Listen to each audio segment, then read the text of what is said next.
Pues comenzamos. Gracias por estar un nuevo día más con nosotros. Os damos la bienvenida. Es un placer comenzar este 2021 con un nuevo evento Tech Day y contar con un numeroso grupo de asistentes y de registrados en este evento. Tenemos un montón de personas que no podéis asistir en directo, pero que vais a recibir la grabación y bueno, esperamos que lo disfrutéis tanto como los que estamos aquí en directo hoy. Quería comenzar haciendo una breve introducción de PUE, aunque la mayoría de vosotros ya nos conocéis. Llevamos con algunos trabajando años y bueno, os habéis formado, habéis trabajado con nosotros en proyectos. A día de hoy seguimos haciéndolo, pero queremos siempre hacer un breve repaso, ¿no?, de quiénes somos, dónde estamos, en qué punto nos encontramos.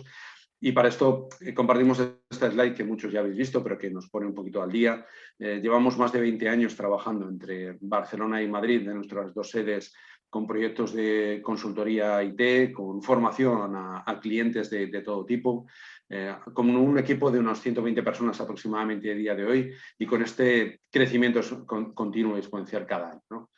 Acumula un volumen de facturación que nos ha permitido crecer no solamente en España, sino en proyectos en toda Europa, con proyectos activos a día de hoy, pues en Portugal, en Bélgica, en Alemania, en Italia, en Francia y sobre todo aquí, ¿no?, donde estamos trabajando con muchos de vosotros y os agradecemos de nuevo. Siempre buscamos un poco la diferenciación, ¿no? ¿Qué diferencias en este mercado? Porque al final empresas de servicios profesionales hay muchas, pero tenemos que encontrar el elemento que nos diferencie. Y el por qué PUE, siempre apostamos por tener este equipo técnico certificado. Acumulamos un número de certificaciones muy nutrido de todos los diferentes vendors con los que trabajamos. Por ejemplo, en Google Cloud, que es el tema que nos ocupa hoy, tenemos Cloud Architects, Cloud Network Engineers, Data Engineers, y que esto lo hacemos para garantizar que todos nuestros trabajos tienen la calidad que el cliente desea y merece. Apostamos firmemente por esta metodología de DevOps, otro tema que nos ocupa hoy, porque con esto implementamos herramientas de automatización para este despliegue continuo, la integración continua. Nos aseguramos la calidad del software que integramos en los proyectos de nuestros clientes y nos permite poner herramientas para esa mejora y control continuo, ¿no? A esto todo le aplicamos esta capa de metodología Agile y Scrum, donde hacemos esta evaluación periódica de los procesos, una mejora continua de estos procesos, ponemos las herramientas y las soluciones en el momento que se necesitan para evitar que se acumulen problemas dentro de un proyecto o prevenir los futuros que puedan ocurrir. Y le damos la tranquilidad también a nuestros clientes, os damos la tranquilidad a todos vosotros de tener las acreditaciones de calidad ISO 27001 y 9001, otro elemento diferenciador dentro del mercado. Es cierto que no hacemos de todo y queremos que siga siendo así. Somos expertos en Big Data, en Cloud, en DevOps. No tocamos cualquier cosa, no hacemos cualquier tecnología. Somos una empresa muy especializada y creemos que eso es lo que nos diferencia también en el mercado de nuestros competidores. Arrancamos de nuestros proyectos desde la fase de definición, ayudar a nuestro cliente a definir qué es lo que tiene, cómo tiene que implementar ese proyecto que tiene en su cabeza, pero que muchas veces necesita ese asesoramiento, la definición de la arquitectura en la implementación, el desarrollo de los casos de uso y una vez que todo esto se pone en producción, el soporte con nuestro equipo de soporte 24/7. Damos formación a nuestros clientes, trabajamos en todos los entornos y siempre con estas metodologías ágiles que nos permiten garantizar la calidad de nuestro trabajo. Básicamente, ¿cómo podemos ayudarnos en vuestros proyectos que tenéis ahí planificados? Con 4 pilares, que igualmente volvemos a lo de antes, ¿no? Esa especialización, esa diferenciación. En servicios de cloud, damos servicios de cloud que arrancan desde estas soluciones en la nube, definición de una arquitectura, haciendo una migración, gestionando entornos, optimizando el rendimiento.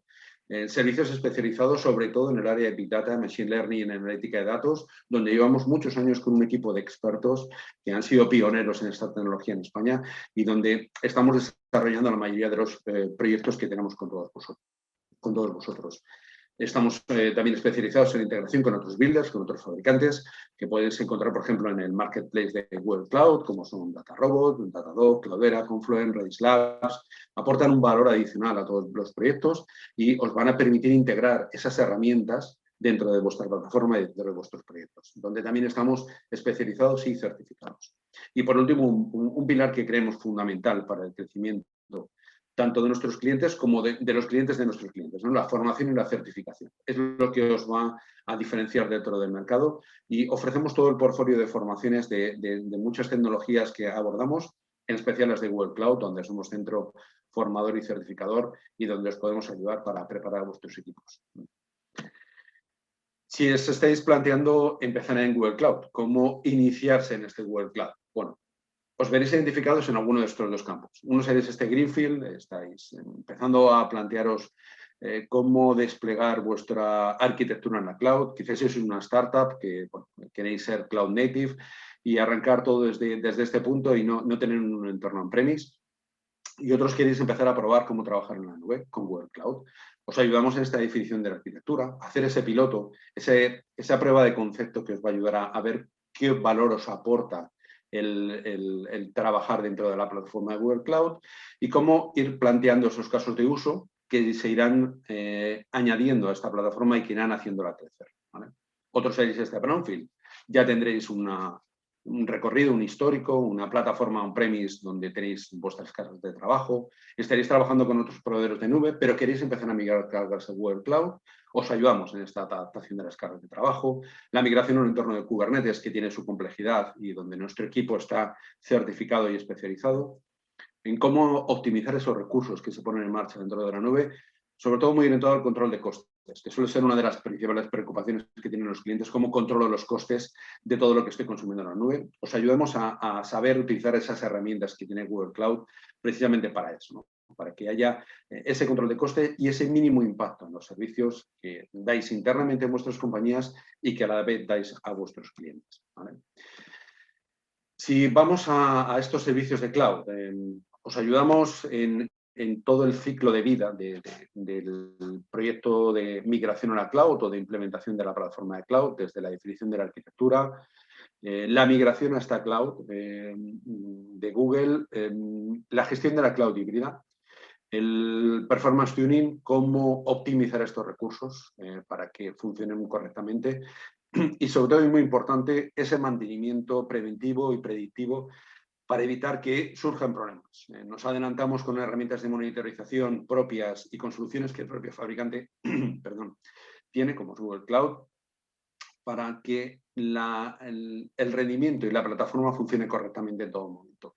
Para eso contamos con un equipo de soporte 24/7, técnicos expertos y especializados que ponen en marcha todas estas herramientas y que están monitorizando vuestra plataforma en todo momento.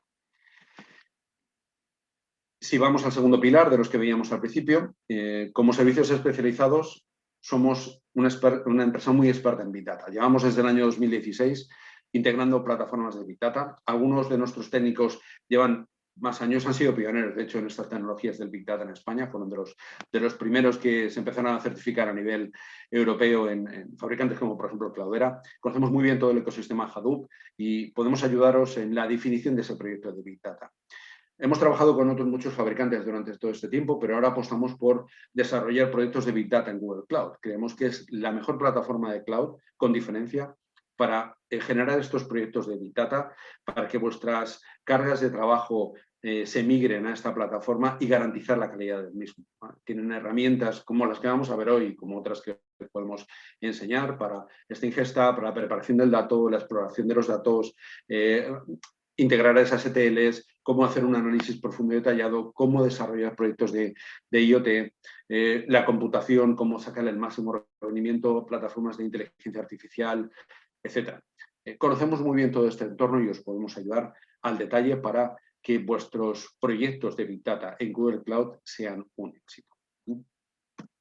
Y bueno, sin más, quiero dar paso a Sergio Rodríguez de Guzmán, CTO de PUE, que nos va a hablar de este tema tan interesante, el que nos ocupa, cómo utilizar herramientas de DevOps en Big Data, precisamente con CloudBuild, cómo plantear estos proyectos desde esta filosofía.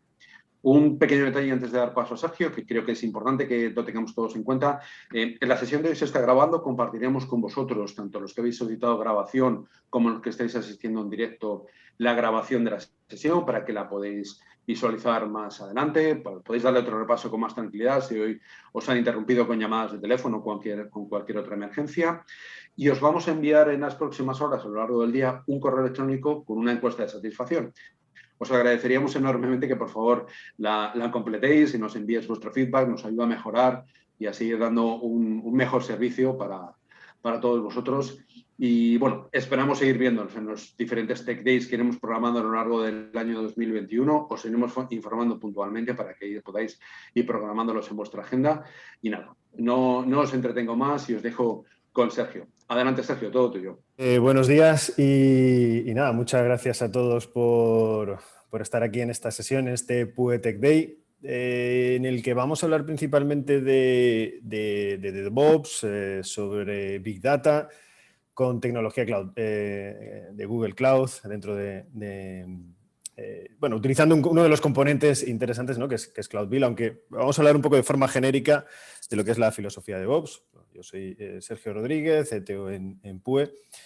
Y un poco la idea de esta charla es precisamente profundizar en el área de DevOps, pero centrándonos en lo que es Big Data, ¿no? Dentro del ecosistema de Big Data, cómo aplicar esta filosofía. Al final DevOps no deja de ser una filosofía en la que, bueno, pues de alguna forma intentamos automatizar y sobre todo cohesionar equipos de desarrollo, equipos de operaciones, los sysadmins, con el objetivo principalmente de automatizar y garantizar la seguridad de que los desarrollos que se llevan dentro de una plataforma de Big Data llegan con las garantías necesarias como para que tanto operaciones como negocio, como desarrollo, como todos los stakeholders, ¿no? de un proyecto estén tranquilos, ¿no?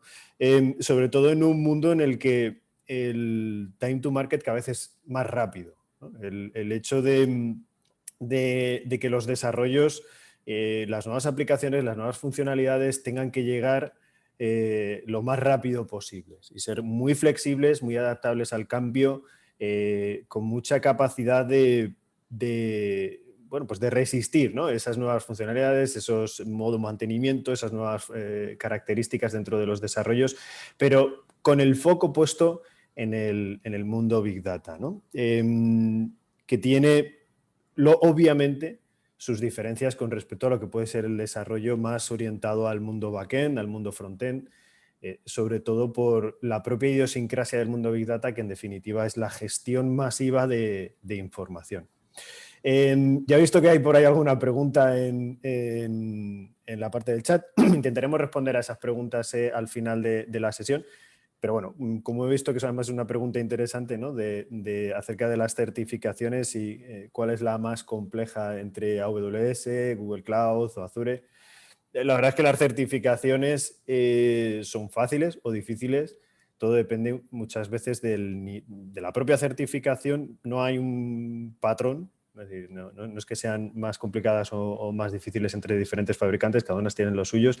Hay algunas que son tipo test, hay algunas que son tipo performance, es decir, que tienes que hacer bueno, pruebas y ejercicios en vivo y en directo. Probablemente las de performance sean las certificaciones más complejas, pero todas en definitiva, algunas son más sencillas, otras más complejas, pero en general no hay no quiere decir que haya un fabricante en el que sean más sencillas, sino va realmente más enfocado al tipo de certificación. Eso es algo que desde luego para nosotros es muy importante, ¿no? El hecho de que el equipo esté certificado, porque evidentemente eso da garantías. O sea, digamos, el hecho de estar certificado no demuestra al 100% que dominas algo, pero sí que garantiza en cierta manera que tienes los conocimientos adecuados y generalizados para una determinada área. Por eso son tan importantes para nosotros. Bueno, pues lo que decía es que en este mundo de filosofía de DevOps y de integración continua y de despliegue continuo, en general, no solamente en el mundo Big Data, al final, tanto para la parte de operaciones como para la parte de desarrollo, hay el día a día, nuestro día a día, en cualquiera de estos dos ámbitos, está lleno evidentemente de tareas repetitivas, ¿no? Y monótonas en muchos casos.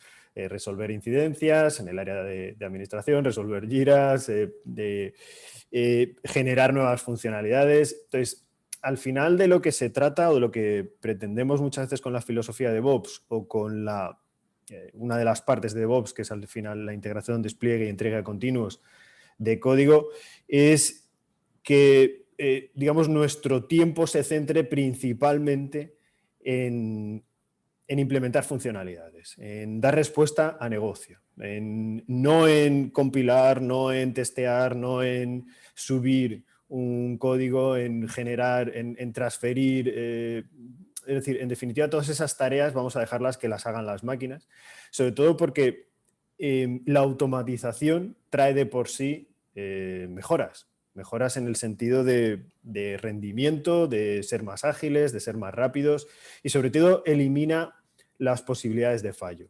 No las reduce a cero, obviamente, los fallos, los bugs de código siempre van a estar ahí, pero sí que las tareas manuales ya de por sí son un bug en sí mismo. O sea, una tarea manual es un bug en sí mismo. Con lo cual, si eliminamos las tareas manuales, automatizamos el despliegue de infraestructura, automatizamos el despliegue de código, gestionamos la infraestructura como código, como ya veremos un poquito más adelante, lo que hacemos es eliminarlas o reducir al menos las posibilidades de fallo, teniendo en cuenta la vorágine muchas veces que tenemos en nuestro día a día de desarrollar, de administrar y demás, ¿no? Y sobre todo entregar un código con calidad o con las garantías, digamos, de cierta calidad de código y de cierta calidad de infraestructura, ¿de acuerdo?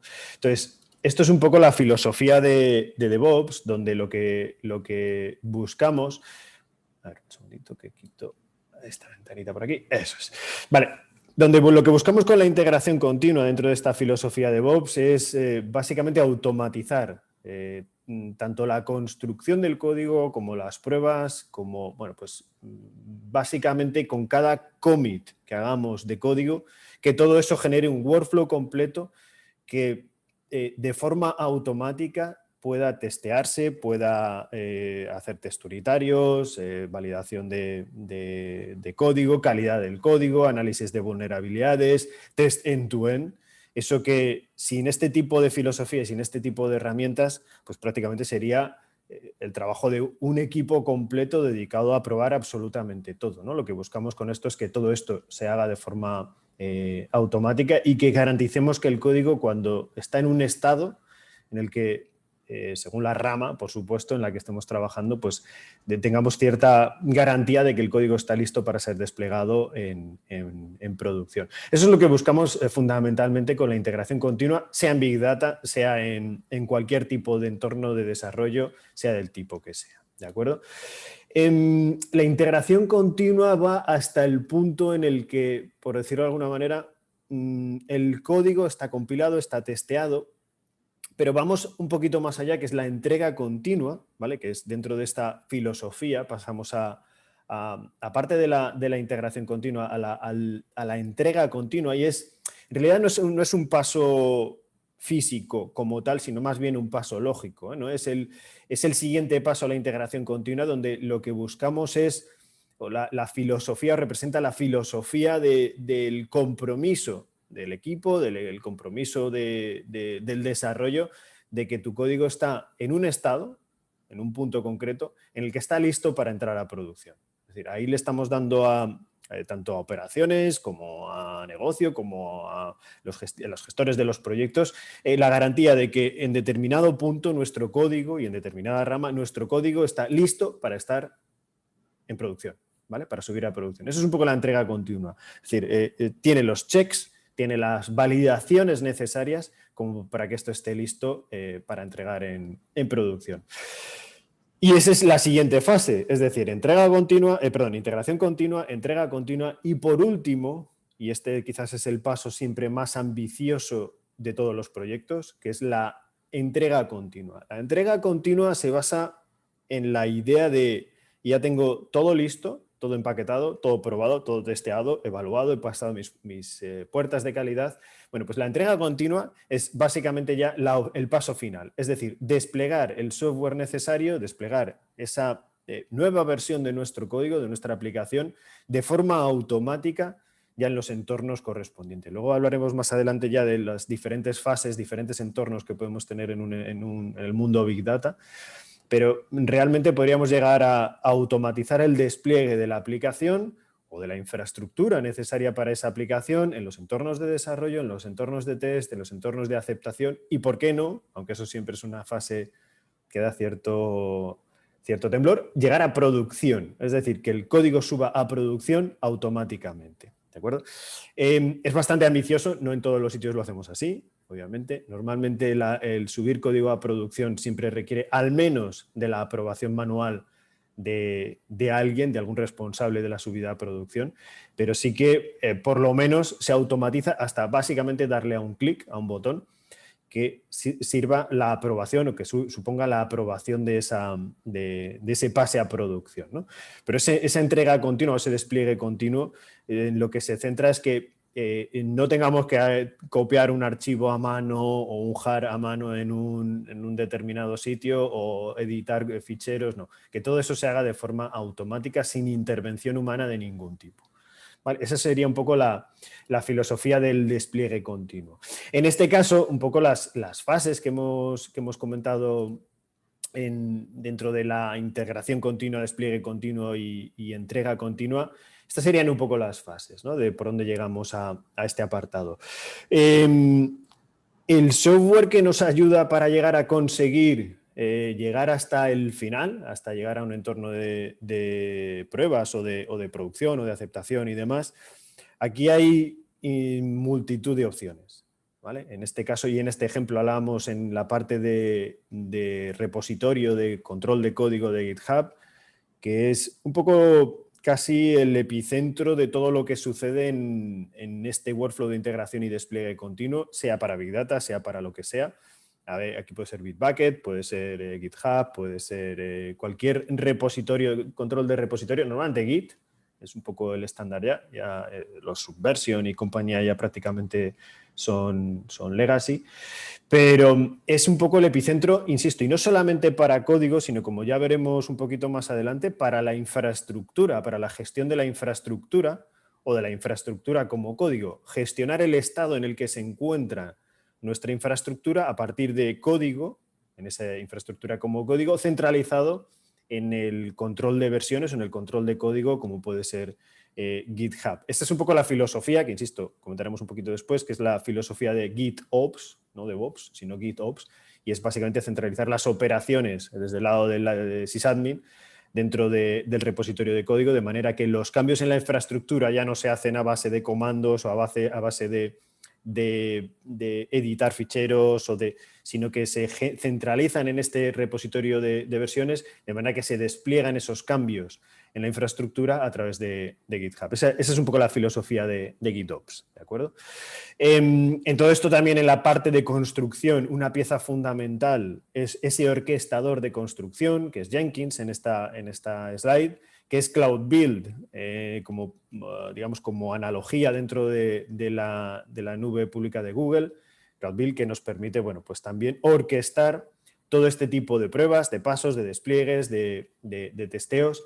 Y bueno, cada uno tiene evidentemente sus ventajas, ¿no? Jenkins normalmente lo gestionamos todo de principio a fin. Cloud Build es un orquestador similar a Jenkins, pero digamos, gestionado, ya no tienes que tener una infraestructura dedicada para ello. En definitiva, bueno, pues son diferentes elementos de software que nos permiten completar todo este ciclo para llegar al final a desplegar una aplicación, bueno, en este caso y en esta charla, Big Data dentro de un entorno, por ejemplo, Cloudera, ¿de acuerdo? Como plataforma de Big Data. Dentro de estos casos de uso, y es un poco lo que dentro de este día a día y de lo como solemos nosotros trabajar, a ver, no hemos inventado nada nuevo, pero intentamos adaptar esta filosofía a todos nuestros proyectos y evidentemente que, insisto, no lo hemos inventado nosotros, es prácticamente un estándar. Pues lo que se busca con esta filosofía, que insisto, quizás el setup inicial de todo esto sí tiene cierta complejidad, es decir, construir este pipeline automático, sobre todo al principio, pues tiene su esfuerzo inicial que tienes que tener en cuenta a la hora de dimensionar un proyecto, el setup de entornos de automatización, de construcción de pruebas. Bueno, construcción de pruebas no se acaba nunca, eso es algo que es continuo a lo largo del tiempo, pero sí que automatizar todo este ciclo de despliegue es algo que requiere un trabajo inicial importante, pero que sin duda reduce después todo el trabajo del día a día, con lo cual es una inversión inicial, pero que sin duda tiene un retorno extraordinario a lo largo del ciclo de vida de un proyecto. Entonces, dentro de los casos de uso y de la forma habitual de trabajo, en nuestro caso, por ejemplo, pues tenemos nuestro Jira, puede ser Service Desk, puede ser Jira normal, ¿de acuerdo? En el que se abren incidencias, se abren los CRs, los change requests, nuevos features sobre código. Esto podemos tener Jira, podemos tener incluso los propios issues de GitHub. Aquí la herramienta que sea para notificar, digamos, desde el lado de la entrada a través de negocio de una nueva funcionalidad o de una nueva solicitud de mejora de rendimiento, de un bug, del tipo que sea, ¿no? Esto al final lo notifica alguien del equipo, por ejemplo un data engineer, en el que se busca pues eso, una nueva funcionalidad dentro de la aplicación o una nueva petición de mejora en el rendimiento de determinadas aplicaciones. A partir de ahí, pues el equipo de desarrollo tiene pues, como filosofía Scrum o Agile, el tipo que sea, tiene su backlog, tiene sus prioridades, tiene su sprint, donde en definitiva, bueno, pues nosotros tradicionalmente para aplicaciones de Big Data trabajamos con IntelliJ, donde en definitiva lo que buscamos es, bueno, pues esa filosofía de desarrollo Scrum basada en Git Flow, ¿de acuerdo? Que ahora comentaremos, pero en definitiva los ingenieros lo que hacen es editar, añadir componentes, establecer una nueva rama, crear los test unitarios y los test funcionales. Sé que esto muchas veces no siempre es posible, pero siendo metodológicamente y cualitativamente correctos, todo el código nuevo debiera ir acompañado, y esto lo debiera entender todo el mundo a nivel de, sobre todo de negocio y de quien toma las decisiones de los tiempos a la hora de incorporar nuevas funcionalidades. Todo código nuevo, haga lo que haga, debiera llevar siempre unos test, al menos test unitarios y, por supuesto, idealmente test funcionales asociados. De manera que ese código no rompa la compatibilidad, no rompa ninguna de las pruebas anteriores, es decir, nos permita definir una cobertura de código mínima sobre lo que estamos añadiendo y que no rompa la calidad de lo que ya está hecho, ¿de acuerdo? Entonces, a partir de ahí, de nuevo código, siempre por lo menos modificar o añadir los test unitarios y test funcionales que sean necesarios para que ese código tenga sentido. A partir de ahí se hace ese commit sobre... Nosotros trabajamos habitualmente con GitHub, pero bueno, ahí digamos, es un poco la elección de cada uno. Nosotros nos sentimos bastante cómodos trabajando con GitHub, Bitbucket, del tipo que sea, pero en definitiva hacemos esa filosofía de, bueno, se genera un nuevo branch, con ese branch se hace un commit del código, ese commit, una vez que ha sido revisado, validado, testeado y demás, se hace un merge sobre la rama de desarrollo, por ejemplo, y en definitiva, pues intentando seguir esa filosofía de Git Flow. Sabemos que dependiendo de las características del proyecto hay Git Flow, hay ese Git Flow parcial, pero en definitiva, siguiendo la filosofía de tener una rama master o una rama main, como llaman ahora en GitHub, que al final es lo mismo, parece que lo han renombrado, ¿no? En vez de llamarlo master, pues por el motivo que se han empezado a cambiarle el nombre a main, ¿no? Pero bueno, es lo mismo. En definitiva, tener una rama master que esté siempre representando lo que debiera estar en producción. Develop, la rama de desarrollo, es un poco la rama en la que debiera estar el código en un estado listo para estar entregado y subido a producción. Y bueno, pues con esa filosofía de Git Flow, trabajar con las features, las new features o los hotfix, en definitiva, o los bug fixes, en definitiva, tener diferentes ramas que incorporan nuevas funcionalidades que solucionan problemas que afectan a la producción, como puede ser un hotfix, y que, bueno, pues este juego de ramas, al final lo que nos permite es mantener la coherencia dentro del código y que no haya conflictos y sobre todo que tenga la calidad necesaria. ¿De acuerdo? Por otro lado tenemos la notificación continua. Esto es fundamental y ya, bueno, en el entorno actual que vivimos de estar cada uno por su lado o trabajando desde casa y demás, la comunicación es fundamental en todo este ciclo de integración continua, de filosofía de DevOps, De manera que necesitamos que todo lo que sucede dentro del ámbito de integración continua, de DevOps y demás, notifique, pero que notifique además de una forma coherente. Al final tenemos tantas notificaciones al día que o ajustas muy bien esos sistemas de comunicación, al final se terminan ignorando, ¿no? Entonces, todo esto implica que todas las herramientas que utilizamos dentro de esta filosofía de DevOps, de integración continua, de pruebas, claro, no hay una solución que lo haga absolutamente todo. En definitiva, tenemos diferentes componentes, GitHub, Jira, el Cloud Build, Jenkins, luego está la parte de la plataforma, todo eso hay tantas herramientas que forman parte del ecosistema que necesitamos que se automatice la comunicación de los fallos en los testeos, de las notificaciones a la hora de si ha producido un despliegue. Necesitamos actualizar, obviamente, la documentación de lo que se ha incorporado, sobre todo para quien llegue después, ¿no? O para el resto del equipo. El poder comentar el equipo, el típico looks good to me, se produce un commit de código a GitHub, hay una serie de validaciones del resto del equipo que no solamente ayudan a validar que el código es correcto, sino que además extienden el conocimiento entre el equipo, ¿no? Entonces, la revisión de código es otro de los componentes fundamentales dentro de estas fases. Entonces, evidentemente, necesitamos esa notificación continua que nos permita también notificar a través de diferentes medios, a través del Google Chat o a través de Slack, de la herramienta de comunicación que sea, los resultados de cómo han ido las pruebas, cuáles han sido los resultados de los test, dónde puedo consultar un informe del resultado de los test. Esa comunicación es fundamental y más en un entorno como estamos hoy en día tan disgregado, ¿no? Todo esto al final tiene que orquestar, todo este ciclo y toda esta puesta en marcha lo tiene que orquestar alguien, ¿no? En este caso, dentro de este ejemplo aquí ponemos tanto Jenkins como Cloud Build, hay otras alternativas, está Bamboo también de Atlassian como orquestadores de organizar todo este ciclo de despliegue, integración continua, de validaciones y de test. Es decir, una herramienta que sea capaz de generar una serie de pasos, que evidentemente somos nosotros quienes tenemos que decirle qué pasos hay que dar para llegar a esa última fase de despliegue continuo. ¿Quién tiene que construir el código? ¿Quién tiene que realizar los test unitarios? Ahí es donde encontramos Jenkins y Cloud Build, con una filosofía cada vez más orientada a la gestión de contenedores. En este caso, pues, principalmente con entornos de Docker o con entornos de Kubernetes, de manera que cada una de las fases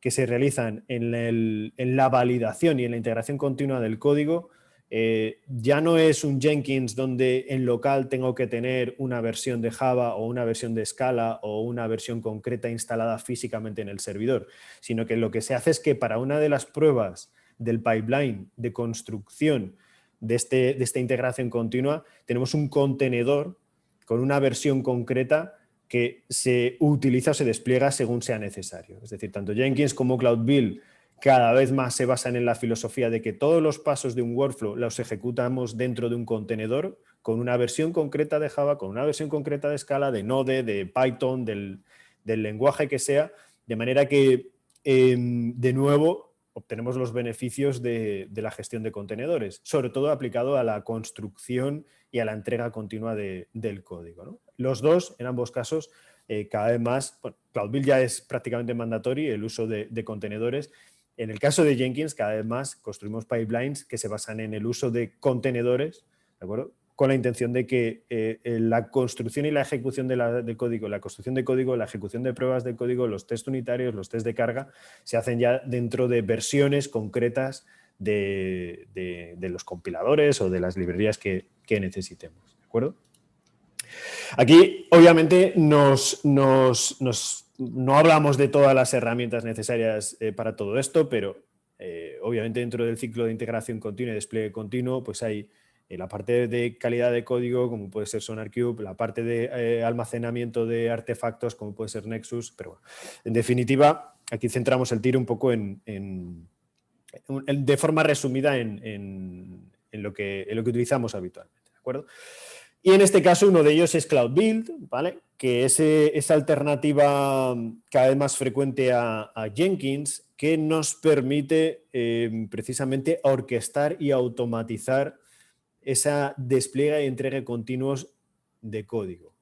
No solamente de código, sino también dando respuesta a la filosofía de GitOps, también podemos gestionar con Cloud Build, insisto, no solamente código, sino también infraestructura, o al menos infraestructura como código, ¿vale? Que es un poco lo que comentaremos después. Pero un poco con la filosofía de tener una serie de pasos para subir ese código, validar ese código, pero que a mayores nos permite además bueno, pues una serie de funcionalidades bastante interesantes, ¿no? Está por un lado, evidentemente, es compatible con Docker, es decir, todos los pasos que vayamos a declarar en Cloud Build, como igual que pasa con Jenkins, los definiremos con una versión de un contenedor en concreto, con una imagen de contenedor concreta. Adicionalmente, permite realizar comprobaciones de vulnerabilidad. Esto es bastante interesante, sobre todo quien esté familiarizado con las versiones de aplicación asociadas a contenedores, es decir, creo una imagen en un Docker Registry, ¿de acuerdo? Pues Cloud Build lo que permite es analizar el código y analizar las dependencias, el uso de librerías adicionales que estemos utilizando dentro de nuestro código para generarnos un informe, además, de vulnerabilidades, las típicas de CVE, las Common Vulnerability Errors. Es decir, analizar nuestro código en base a las imágenes que estamos publicando dentro de nuestro Docker Registry, pues analizar esas imágenes para el análisis de vulnerabilidad. Tiene las dos opciones además de basado de ejecución local y en cloud, es decir, podemos hacer los submit para ejecutarlos localmente, podemos hacer los submit de código para ejecutarlos en cloud o podemos conectarlos, como ya veremos en el ejemplo, directamente con nuestro repositorio de código, con GitHub en nuestro caso, para que de forma automatizada esa ejecución de la compilación de los tests, de todo el ciclo de vida de un nuevo commit de código, se ejecute en cloud. Lo interesante de esto, además, tiene una parametrización bastante extensa, es decir, se crea una infraestructura según sea necesario, lo crea él automáticamente por debajo, pero incluso podemos definir, oye, si son compilaciones muy pesadas y queremos que el tiempo de compilación sea menor, ¿de acuerdo? Incluso puedes definir las características del hardware que hay por debajo para reducir los tiempos de compilación y de pruebas y demás. No es necesario ningún setup. Como casi todo hoy en día, además, la configuración de los pipelines, de lo que tiene que suceder para subir a producción, bueno, a desarrollo, pasar por las diferentes fases, es YAML, ¿vale? El fichero de configuración es YAML, como casi todo hoy en día. Y por supuesto, pues tiene integración con GitHub, con Bitbucket y con diferentes, y con el Cloud Code del propio, lógicamente, del propio Google, ¿de acuerdo? Todo esto vamos a ver una pequeña demo. Vale, este sería un ejemplo de una aplicación que utiliza Cloud Build. Vamos a ir también a compartir el navegador. Vale, lo vemos así, a ver si se ve lo suficientemente correctamente, ¿vale? Bueno, aquí tenemos un ejemplo en el lado derecho de la pantalla. Tenemos una aplicación, ¿vale? Que utiliza Cloud Build para su puesta en marcha. Es decir, esta es una aplicación que se ejecuta sobre un clúster de Kubernetes y que necesita, bueno, pues de una serie de pasos para que, como veis aquí, quien esté familiarizado con Jenkins, en Jenkins trabajamos con los Jenkins Files, en Cloud Build, pues trabajamos con los Cloud Build Files, ¿vale? No hay mucho que decir en todo esto. En definitiva, lo que tenemos aquí es un fichero Cloud Build YAML, como decíamos, con notación YAML, donde le estamos pasando, bueno, pues cuáles son los pasos necesarios para construir y desplegar esta aplicación. En este caso tenemos un Docker Build, ¿vale? Así hacemos una construcción de la imagen, ¿vale? Como veis, utilizamos también, que esto yo creo que es otro de los retos muchas veces en la integración continua. Este Cloud Build lo que hace es construir una imagen que publica un contenedor, que publica en el Container Registry del propio Google. que se basa en que cada commit genera una nueva imagen y ese versionado de esa imagen se hace en base a un SHA, es decir, a una especie de hash del propio build. De manera que cada commit genera una nueva versión. Entonces, de forma automática estamos asignando pues, diferentes versiones a nuestro código. ¿De acuerdo? Es decir, se hace un build, se hace un push al registry, al registro de contenedores que utilizamos en la infraestructura de Google Cloud.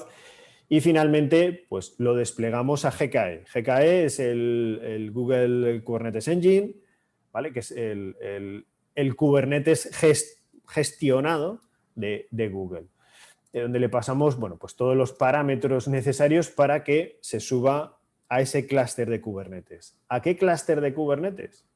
¿Al de producción? ¿Al de desarrollo? ¿Al de aceptación? Claro, el Cloud Build que estamos utilizando en este ejemplo es único. Solo tenemos un único Cloud Build independiente. No tenemos un Cloud Build o un Jenkins File, sería la alternativa, para cada tipo de entorno. No tenemos un Cloud Build para preproducción, no tenemos un Cloud Build para producción, un Cloud Build para testing o un Cloud Build para desarrollo, ¿no? Es uno único. ¿Y cómo sabemos a qué entorno tiene que ir? ¿Al de producción? ¿Al de desarrollo?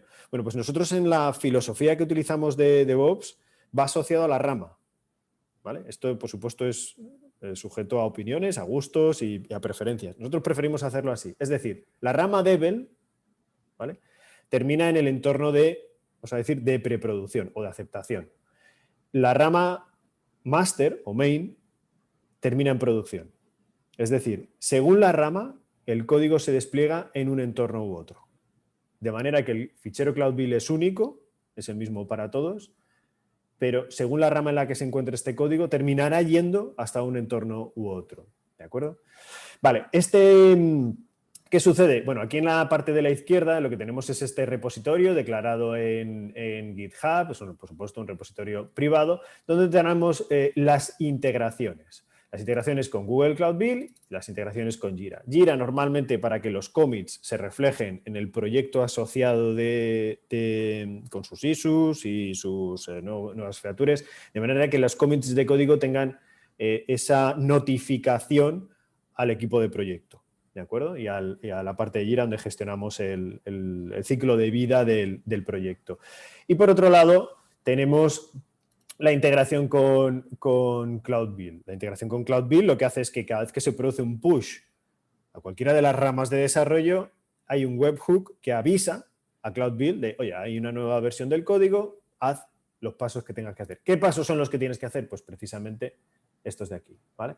Que como veis, bueno, pues al final hace uso de un fichero de Kubernetes, que en este caso, pues bueno, simplemente lo que hace es desplegar la nueva versión del contenedor en el entorno, al ser la rama de Devel, en el entorno de preproducción.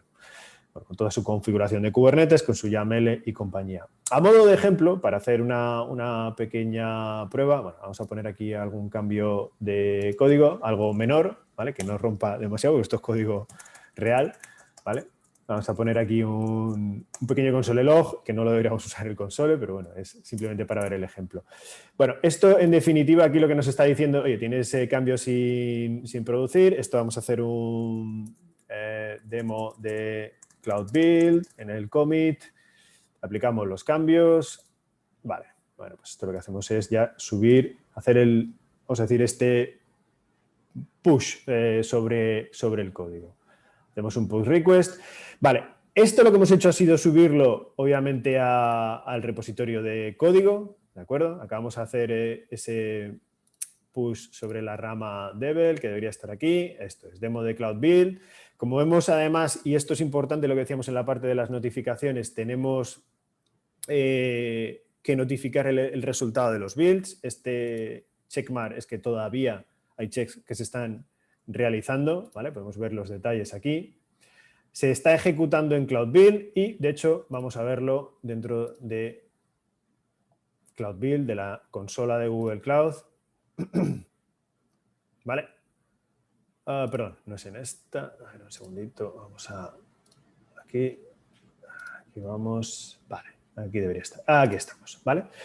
Aquí tenemos Cloud Build funcionando, ¿de acuerdo? Con todas las operaciones que están declaradas en nuestro Cloud Build YAML, ¿de acuerdo? Básicamente lo que está haciendo es generar una nueva versión de la aplicación, un nuevo contenedor, ¿de acuerdo?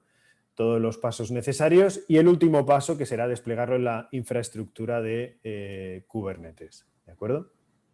Entonces, en definitiva, esto termina llegando desde principio a fin, pues con todas las pruebas, con toda la construcción necesaria, generando una nueva versión del contenedor y, en este caso, que trabajamos con una infraestructura de Kubernetes, pues desplegando esa nueva versión del contenedor dentro de la infraestructura del Kubernetes gestionado. Esto cuando acabe, ¿vale? Lo que os decía, dentro de la parte del Container Registry, ¿vale? Va a generar una nueva versión una nueva versión del contenedor. No sé si es aquí. Sí, aquí está, ¿vale? Como veis, está generando una nueva versión del contenedor, creo que ya ha acabado. Incluso ya está haciendo el análisis de vulnerabilidades de esta nueva imagen del contenedor. Es decir, si tenemos algo pendiente, normalmente en este caso además suele ser por dependencias de librerías que tienen nuevas versiones y que solucionan fixes de seguridad, bueno, pues podemos hacer caso, en este caso, de los fixes posibles y de las CVEs habituales dentro de nuestro código. Entonces, ya cerramos un poco el círculo. Tenemos nuestros test unitarios, tenemos nuestro análisis de vulnerabilidades, nos avisa, nos genera un informe de los resultados, el poder ver qué es lo que podemos solucionar, qué vulnerabilidades hay asociadas y lo que os digo, normalmente, pues eso, ahí tenéis los reportes de los CVEs y por dependencias o bien de imagen de sistema operativo o por dependencias de librerías en las que dependa nuestra aplicación, pues tener que solucionar de alguna forma esos fixes. Bueno, esto por último lo que hace es, como os comentaba, dentro de la infraestructura de contenedores, pues aquí tendremos, a ver, un segundito, que añado la visibilidad de estos contenedores. Vale, aquí está. Tenemos nuestro despliegue de PueBuild, que lo que está haciendo, como veis aquí, es generar, aparece un pods are pending, que básicamente lo que está haciendo es ese último paso, que es, en el caso de, este es el clúster de preproducción, de subir la nueva imagen y la nueva versión de nuestra aplicación. Lo cómodo de esto, además, es que tenemos este revision history de todas las... Mira, esta es del 2 de febrero de 2021, tenemos todo el histórico de versiones y siempre esto es algo inherente a Kubernetes. El rollback que podríamos hacer de esta aplicación pues es muy sencillo por esa gestión de contenedores que realizamos, ¿de acuerdo? Ahí está, ya tenemos bueno, está todavía en ello, está haciendo las validaciones, pero bueno, en definitiva tenemos nuestra nueva versión de la aplicación funcionando. Aquí que hemos integrado nuestro IDE de desarrollo, hacer el push sobre GitHub.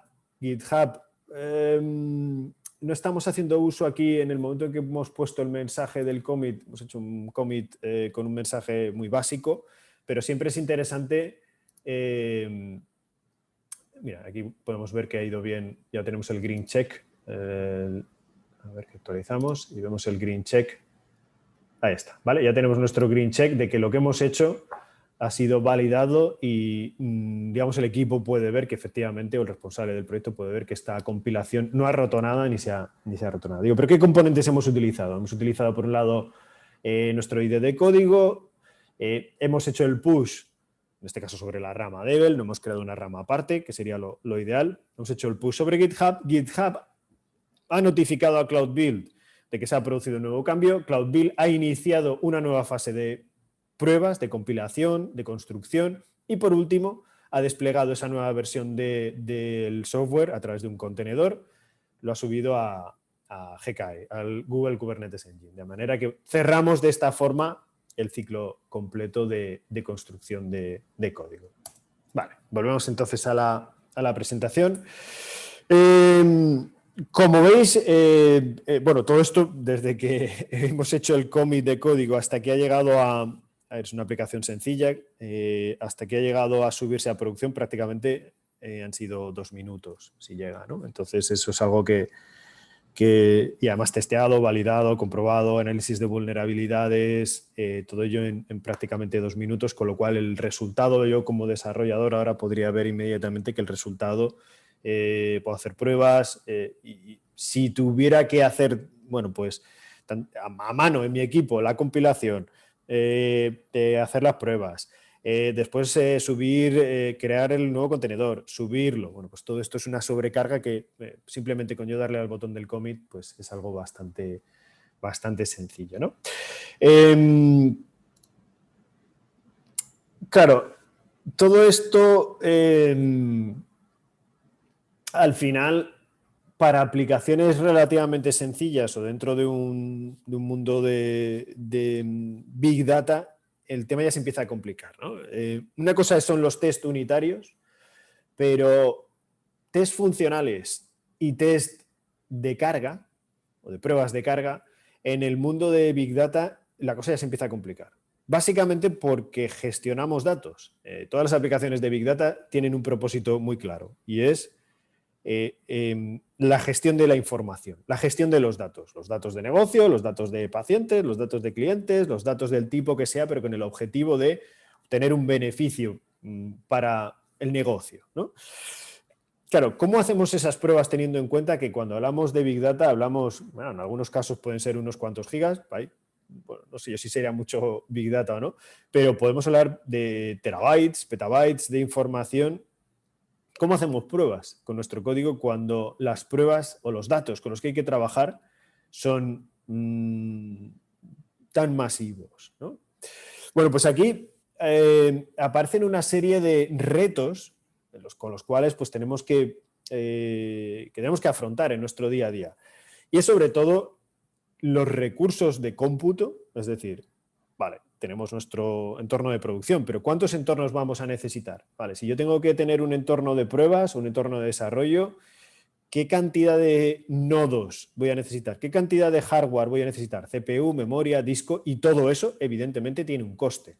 CPU, memoria solamente por pruebas.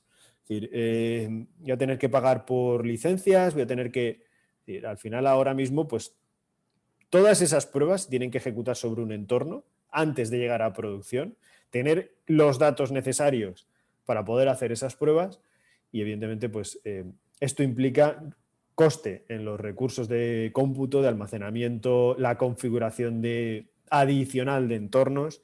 Entonces esto implica obviamente una serie de retos a la hora de realizar esto mismo que estamos viendo sobre el mundo Big Data. Bueno, aquí hay varias opciones. Nosotros bajo nuestra experiencia nos hemos encontrado un poco de todo y en este caso, bueno, no hay una opción ideal, hay una serie de pros y de contras y según cada particularidad y cada cliente, pues obviamente ahí se busca cuál es la mejor alternativa, ¿no? Una de las primeras opciones sería la de tener múltiples entornos, que es bastante frecuente. Aquí hay 4 en este ejemplo. No siempre tenemos 4 entornos. Hay veces que sí, hay veces que no. Todo depende de la magnitud del proyecto, de los recursos económicos del proyecto. Pero bueno, en definitiva, este sería el escenario ideal, ¿no? Tenemos un entorno de producción, uno de aceptación, uno de test y uno de desarrollo. De manera que, bueno, pues el entorno de desarrollo es un entorno bastante acotado, bastante pequeño.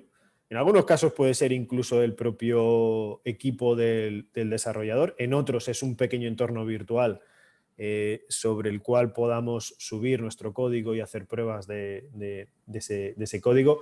La siguiente fase sería la de test. La siguiente fase sería algo, digamos, el entorno de test un poquito más grande que el de desarrollo y menos que el de aceptación y el de pro.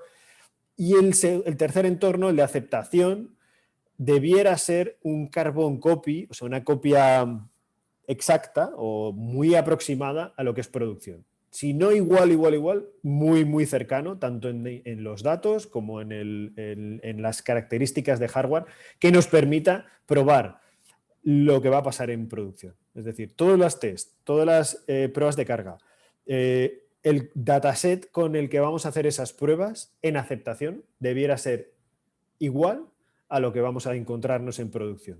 De esa forma minimizamos el impacto que puede tener la subida de una nueva versión de código a producción, porque las pruebas que vamos a hacer son lo más aproximadas posibles, si no idénticas, a lo que tenemos en producción. Obviamente esto tiene sus pros y sus contras.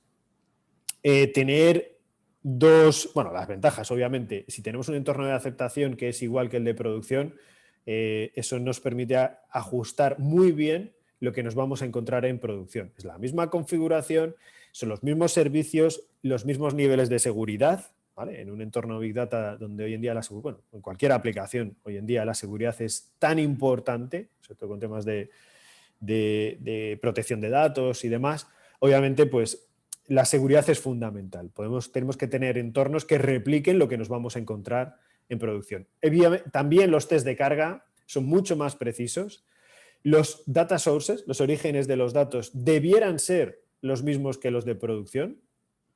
Y esto es fundamental, por lo menos en los entornos de aceptación, en desarrollo y en test ya veremos que no tiene por qué ser así, pero en aceptación los orígenes de datos y los datasets con los que vamos a trabajar debieran ser los mismos, sobre todo cuando estamos haciendo pruebas por ejemplo, de Machine Learning, con modelado de datos, en definitiva, crear modelos de datos. En definitiva, lo que debemos trabajar o los datos con los que debemos trabajar deben ser lo más parecidos en tamaño y capacidad y cantidad y esquema a lo que tenemos en producción. Esto nos permite tener un coste predecible, sobre todo a la hora de establecer los budgets, y bueno, pues una tarifa plana también de consumo de recursos. Si tenemos aquí entornos fijos, pues eso nos permite tener una tarifa plana de entornos. Las contras, ¿cuáles son los cons? La contra de esta filosofía. Evidentemente implica más trabajo de mantenimiento, es más caro, voy a tener entornos siempre encendidos y esto implica normalmente tener un 24/7, ¿no? Encendidos los entornos. Sobre todo si trabajamos en entornos on-premise, donde tenemos que tener los equipos en nuestro data center, pues probablemente todos estos entornos que tenemos definidos tengan una funcionalidad, es un funcionamiento constante de esos entornos y por lo tanto pues que es bueno para esa tarifa plana, pero el coste de mantenimiento es mayor, ¿de acuerdo? La alternativa serían los entornos dinámicos. Obviamente no para producción debe estar siempre 24/7, pero tenemos la posibilidad de crear entornos dinámicos para todas las fases anteriores, es decir, tener entornos de test, de aceptación y de desarrollo que se crean de forma dinámica según se necesita. Probablemente aceptación puede estar también un poco al nivel de producción, en mantenerse estático, pero ¿por qué no? Puede llegar a ser dinámico, de manera que solamente estén disponibles y se utilicen en el momento en que se necesitan. Esto ya nos da una primera, digamos, necesidad, y es la de externalizar el dato del entorno dinámico. Es decir, normalmente en producción sí que solemos tener los entornos dentro de la infraestructura Big Data. Es decir, pues tenemos nuestras bases de datos de Hive, de Impala, del tipo que sea, o de BigQuery. Bueno, BigQuery ya estaría fuera, ¿no?, de la infraestructura. Pero lo que tenemos es el dato dentro de la infraestructura. Bueno, en los entornos dinámicos ya se convierte en una necesidad el que esos datos ya no estén dentro de la infraestructura, sino que se externalizan en almacenamientos externos, ¿de acuerdo? Ya sea, pues normalmente esto ya nos impone una serie de reglas y es pues tener un almacenamiento de objetos, bases de datos externas, algo que, digamos, el entorno independice esos entornos dinámicos de la parte de almacenamiento, ¿de acuerdo? Aquí hay varias opciones con las que nos podemos encontrar y con las que trabajamos. Una de ellas es utilizar Kubernetes, que para esto es fantástico, el hecho de poder tener entornos que se crean y se destruyen bajo demanda. Kubernetes, además, tenemos los Helms de Hadoop, ¿vale? Ahí tenéis una referencia a poder desplegar Hadoop dentro de una infraestructura de Kubernetes, de manera que creamos el entorno tal y como hemos hecho hace un momento con ese ejemplo de aplicación, ¿no? Tenemos una infraestructura de Kubernetes en el que se crean los contenedores necesarios de la aplicación. Cuando hemos acabado de hacer las pruebas se pueden destruir los entornos de los contenedores con los que hemos hecho las pruebas. Bueno, pues es una opción replicar Hadoop dentro de un clúster de Kubernetes, ¿vale? Otra alternativa, yo creo que de las que tiene un presente todavía relativo, pero que sin duda tiene un futuro absolutamente brillante es precisamente Spark sobre Kubernetes, ¿no? Que es gracias al operador de Kubernetes de Apache Spark, podemos también, dentro de esa infraestructura de Kubernetes, lanzar cargas de Spark o de Spark Streaming dentro de nuestras clusters de Kubernetes. El tener, gracias a este operador de Spark, lanzar estas cargas que crean contenedores de forma dinámica, contenedores similares a los que tenemos con Yarn en las infraestructuras de Big Data habituales, que se crean nuestros workers dentro de esos contenedores, hacen las tareas que tienen que hacer, producen un resultado, evalúan unos tests. Aquí, obviamente, es donde está cada vez más claro la necesidad de un almacenamiento externo para leer datos y escribir datos. ¿De acuerdo? Y esa es la filosofía principal de Kubernetes, el tener esos volúmenes virtuales, esos physical volumes, dentro de Kubernetes, que al final lo que estamos es utilizando el almacenamiento del cloud para precisamente guardar, leer o escribir datos dentro de nuestros desarrollos en Spark. Pues sin duda Spark sobre Kubernetes, que lleva ya un tiempo habiendo sido, primero era muy experimental, ahora ya estamos ya prácticamente en fase de por qué no ir a producción. Este será sin duda uno de los elementos de futuro de la vida de los desarrollos de Spark, ¿de acuerdo? El Spark sobre Kubernetes. Dentro de estos entornos dinámicos, aquí estaría este Spark, el operador de Spark, que es bastante interesante. Básicamente, el desarrollador lo que hace es compilar y sube su aplicación Spark a Cloud Storage. Como veis, tanto el jar que generamos en desarrollo como los datos los externalizamos, es decir, separamos, por un lado, la capa de aplicación y la capa de almacenamiento ya no están dentro de la infraestructura. Esto lo que hacemos después en el submit de la aplicación de Spark sobre Kubernetes es precisamente hacer referencia al path dentro de ese object storage, del cloud storage, ¿de acuerdo? Tanto para leer los jar de nuestro código como para leer los datos. Aquí aparecen, bueno, pues este es un pequeño ejemplo, ¿no? de una demo de Spark sobre Kubernetes, donde al final lo que hace es los resultados de nuestro código guardarlos en BigQuery, ¿vale? En definitiva, ya no guardamos los resultados dentro de nuestro clúster, sino que los externalizamos, tanto la parte de lectura como la parte de escritura, los sacamos fuera del entorno de procesamiento. ¿De acuerdo? De manera que una vez hemos terminado de ejecutar nuestra carga para pruebas o para el tipo que sea, nuestra aplicación muere, se liberan los recursos dentro de Kubernetes y, por lo tanto, bueno, pues podemos tener entornos dinámicos que se ejecutan solamente cuando son necesarios, controlando así y optimizando el uso de los recursos y de forma inherente el control de costes. ¿De acuerdo? Otra alternativa es Dataproc. ¿De acuerdo? Esto es otro de los, digamos, este Dataproc es el Hadoop gestionado de Google Cloud, de manera que podemos levantar de forma dinámica, bueno, pues un entorno, una infraestructura de Dataproc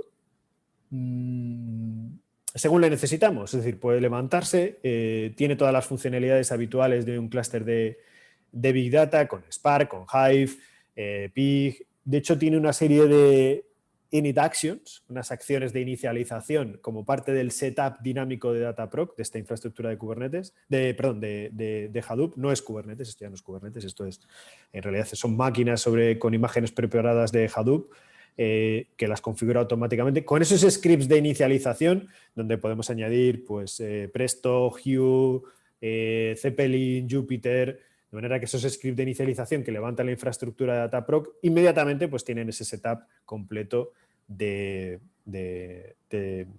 con las aplicaciones habituales dentro del ecosistema de Hadoop. ¿De acuerdo? Estas opciones tienen sus ventajas y sus inconvenientes. Obviamente las ventajas, potencialmente pues podemos llegar a tener el mismo sizing que un clúster de producción, los mismos servicios. La precisión en los test de carga también puede ser muy precisa. Los orígenes de datos debieran ser, o los data sources y los datos con los que vamos a hacer las pruebas debieran ser lo más similares a los de producción. El mantenimiento se reduce. Claro, al final Kubernetes es precisamente con la filosofía de ser DevOps, ¿no? El que el mantenimiento sea lo más reducido posible. Y reduce obviamente los costes. ¿Por qué? Porque al final las cargas se crean y se destruyen según son necesarias. Reducimos el mantenimiento y, por lo tanto, los costes normalmente del cloud. ¿Por qué? ¿De acuerdo? Aunque evidentemente podemos tener nuestro Kubernetes on-premise, sin ninguna duda, pero habitualmente trabajaremos en cloud con este tipo de infraestructuras. Los contras, pues evidentemente no tenemos una tarifa plana. Podemos llegar a aproximarnos a una tarifa plana de pago, pero bueno, es algo más dinámico en los costes. Y por supuesto, bueno, no sé si es una contra, pero sí que obviamente nos obliga a tener un almacenamiento externo para datos y para aplicaciones, ¿vale? A veces puede ser una contra, a veces puede ser algo bastante... quizá debería estar entre pros y contras un poco en el término medio, ¿no? Sí que es cierto que el setup inicial es más complejo. ¿De acuerdo? El setup inicial de este tipo de entornos dinámicos es más complejo. Implica una inversión inicial para conseguir después tener un beneficio a largo plazo, ¿vale? Y, por supuesto, los pros y los contras de Dataproc, pues también podemos replicar. Es muy parecido, en este caso, a lo que nos podemos encontrar con la parte de Kubernetes. ¿De acuerdo? Prácticamente las mismas ventajas e inconvenientes. Vale, vamos a hacer otra pequeña demo, también muy, muy rápida, precisamente de cómo podemos gestionar esta infraestructura de forma dinámica. Vale. Estoy yendo a la filosofía de DevOps. Perdón, antes de ver esto quería ver la siguiente slide, que es donde explica un poquito lo que vamos a conseguir. ¿Vale? Vale. Dentro de esta filosofía de DevOps y de entornos dinámicos, hablamos muchas veces de GitOps, ¿vale? Que es un poco lo que queremos llegar a conseguir con este ejemplo. De manera que lo que tenemos es la infraestructura como código. Yo quiero crear un Cloud Dataproc, es decir, un clúster de Big Data, un clúster de Hadoop, con los scripts de inicialización que sean, pero un clúster de Hadoop, en el que no tenga que ser a base de entro en la consola de Google, hago un clic, le doy unos nombres, le asigno unos recursos, defino... No, quiero que esa infraestructura se gestione como código, ¿de acuerdo? De manera que yo lo que voy a definir es un repositorio de código con la configuración de mi clúster de Dataproc, que CloudBuild se encargue de todo, es decir, de construir, de compilar, de subir, mediante Ansible, que es en realidad lo que vamos a utilizar, de hacer todos los pasos necesarios para desplegar una infraestructura de Dataproc sin tener que hacer clic en nada. Es decir, ¿qué tiene esto de interesante? Pues de la filosofía de GitOps. Básicamente es que es algo reproducible. Es decir, este código va a ser indepotente, se ejecute donde se ejecute. Tenemos un control de versiones, tenemos control de cambios. Es decir, los cambios que se produzcan en nuestro clúster de Big Data van a tener una reproducibilidad, van a tener una configuración, vamos a poder hacer un rollback, vamos a poder destruir y volver a crear el entorno tantas veces como queramos, y todo de forma automática. ¿De acuerdo? Entonces, esta filosofía de GitOps sin duda es algo muy interesante para la parte de sistemas, porque es el uso o todos los beneficios que tiene la gestión de la infraestructura como código, ¿no? Bueno, pues esto es lo que queremos llegar a conseguir. Vale, saque esto de aquí. Vale. Esto es lo que queremos llegar a conseguir. Vale, entonces, en este ejemplo, lo que os decía, en definitiva lo que queremos llegar a conseguir es, con GitOps, desplegar un clúster de Dataproc a través de Terraform, ¿vale? Pero no Terraform ejecutado desde mi PC, sino Terraform ejecutado, que sea CloudBuild quien se encargue de ello, ¿de acuerdo?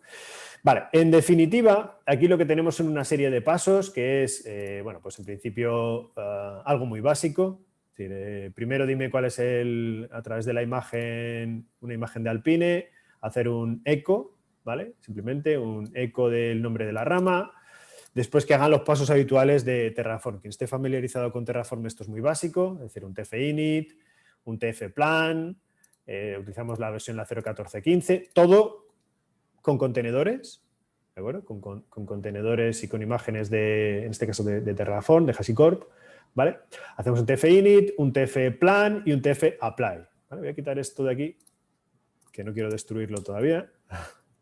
Lo que hacemos es añadir este paso para al final liberar los recursos. Esto es al final una demo, ¿vale? Vale, bueno, pues lo que hacemos en este caso es tres pasos de aplicar estas ramas. En realidad lo que tenemos aquí son, por un lado, en el main, declarado qué es lo que queremos hacer. Es decir, esto es Terraform. Al final lo que vamos a hacer es construir un clúster de Dataproc. Un clúster de Dataproc que tiene una configuración muy básica. Hemos puesto en este caso un master y 0 workers, ¿vale? Es un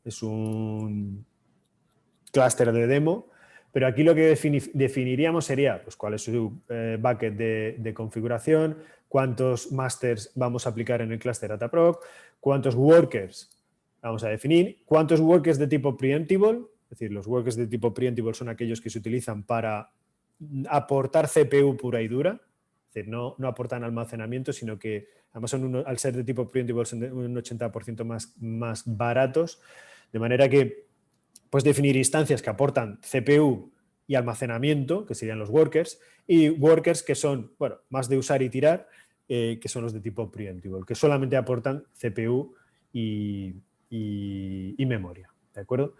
Con una serie de variables, en este caso aquí lo que estamos definiendo pues es, oye, lo quiero en la zona Europe West 1, en la 1A, la versión de sistema operativo que vamos a utilizar, una Debian 10, el almacenamiento que le vamos a dar a los workers, aquí vamos a decir 100 gigas para el ejemplo, para los masters. Si necesitamos, bueno, pues toda la parametrización, queremos crear una red específica para este clúster, que es lo que vamos a hacer. En definitiva, bueno, pues todas las variables necesarias, aquí estamos definiendo, por ejemplo, el rango de red que vamos a utilizar para este nuevo clúster.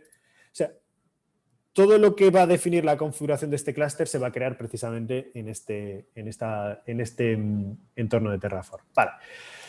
Bueno, no hay nada hecho de setup. Es decir, este es mi código donde yo tengo aquí definido mi parte de Terraform. Bueno, pues lo que vamos a hacer es precisamente crear un nuevo repositorio, ¿vale? Que se va a llamar Dataproc Demo, ¿vale? Que lo vamos a integrar dentro de Cloud Build. Creamos el repositorio dentro de GitHub. Creo el repositorio.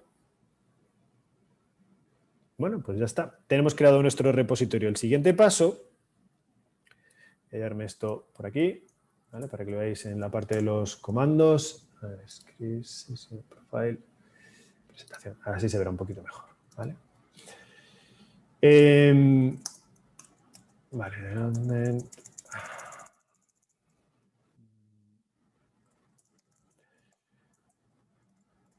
Aquí está, vale. Bueno, pues vamos a hacer lo que nos pide aquí. Hacemos a poner todos los comandos. Vamos a inicializar el repositorio con un git init, vale, git add-a. Perfecto.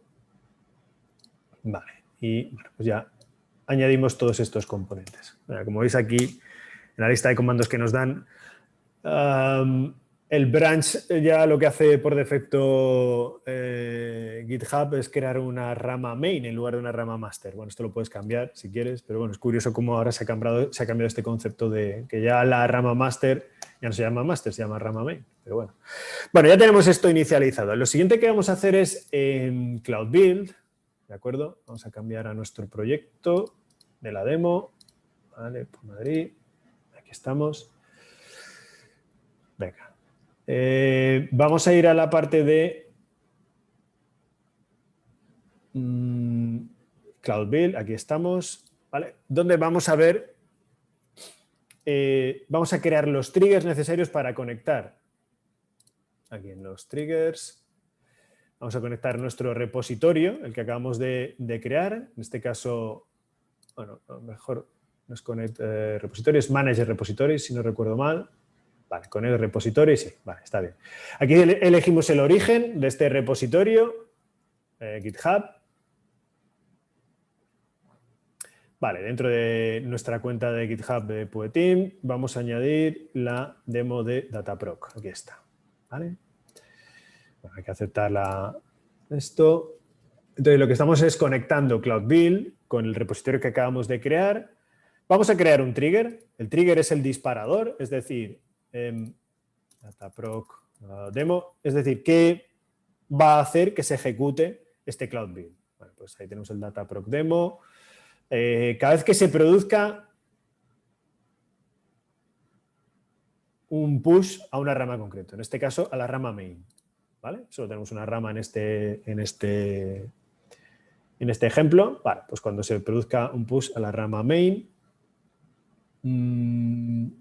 aquí creo, si no recuerdo mal, que lo que tenemos es, ahí está, Cloud Build. Bueno, que lo detecte él automáticamente si se va a basar en un Cloud Build YAML o en un Dockerfile. Pues bueno, en el Cloud que lo detecte él solo tenemos Cloud Build, no tenemos un Dockerfile. Lo creamos. Vale. Bueno, pues ahí lo tenemos. Tenemos este Data Pipeline Source. Ahora, cada vez que se produzca un cambio en este caso, en este código, va a hacer lo mismo que hemos visto antes en la demo anterior, ¿vale? No vamos a cambiar nada, vamos a decirle que lo ejecute sin más, ¿vale? En la rama... no, perdón, este no es. Dataproc Demo, este es otro. Dataproc Demo, Run. Aquí está. Un cambio en la rama main y decimos que ejecute ese trigger. Bien, pues ahí está. Tenemos la demo de Dataproc, hay otras cosas ahí ejecutándose de otros proyectos. Venga, pues ahí está ejecutando ya los pasos necesarios de nuestra infraestructura como código. Es decir, va a hacer el TF, bueno, va a hacer un eco del nombre de la rama, ¿vale? Que ahí está, la rama main. Esto es lo que ha ejecutado el paso 0, que es el branch name. Ahí está. Ahora está pasando al TF init, que como veis aquí hace el TF init, bueno, pues con todo ese TF init, qué es lo que va a hacer. Si hay algún fallo en el TF init, pues lo comprobaría en ese paso y fallaría el pipeline, no continuaría en el pipeline de ejecución. El segundo, aquí tenemos todos los pasos que va a crear, ¿vale? Va notificando, lo mismo que si hiciéramos manualmente el Terraform apply, o mejor dicho, el Terraform plan, perdón. Terraform plan, aquí lo que nos va a dar es el listado de qué es lo que va a aplicar Terraform dentro de ese plan de puesta en marcha de Dataproc. Y luego tenemos ya finalmente el TF Apply, ¿vale? El TF Apply. Vale, en todo esto que ahora está trabajando en la creación de dar de alta las cuentas de servicio, crear la VPC, la red privada virtual, necesaria para esta infraestructura, modificando el firewall para dar paso y abrir los puertos necesarios para este clúster. O sea, realmente está haciendo todo, nosotros como admins estamos haciendo todo el setup inicial, lo hemos declarado como código y es Cloud Build el que ejecuta finalmente todo ese pipeline de construcción, ¿de acuerdo? Entonces ahí, como veis, ya aparece el paso de que está creando el clúster Dataproc. Mientras tanto, mientras se compila, podemos ir viendo que efectivamente en la parte de Big Data tenemos aquí Dataproc, el clúster se debería estar creando.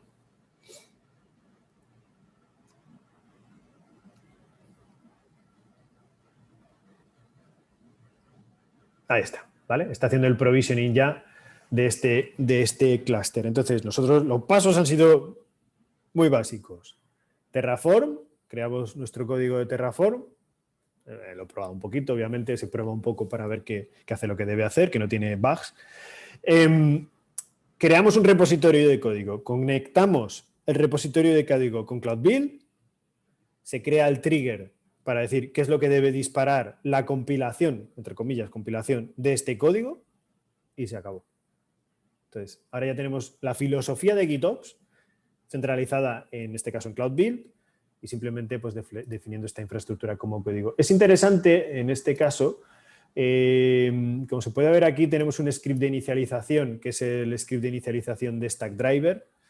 Aquí es donde podemos poner todos los scripts de inicialización típicos del ecosistema de Hadoop. El de Hue, el de Presto, el de Hive, el de, bueno, cualquiera de los componentes de los init actions de Dataproc.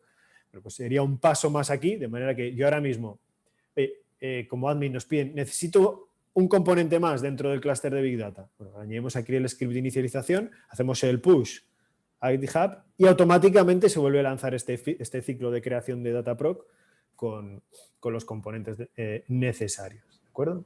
Pues esto es básicamente la demo que quería mostrar en este ejemplo. ¿Vale? Suele tardar 3-4 minutos en crear el clúster, pero bueno, como veis, en principio, pues está haciendo todo el aprovisionamiento necesario de esta instancia de... Es un clúster muy básico, con un único máster, sin workers ni nada, pero bueno, en definitiva, pues aquí aparecen ya todos los componentes necesarios. Bueno, volviendo a la presentación, decía...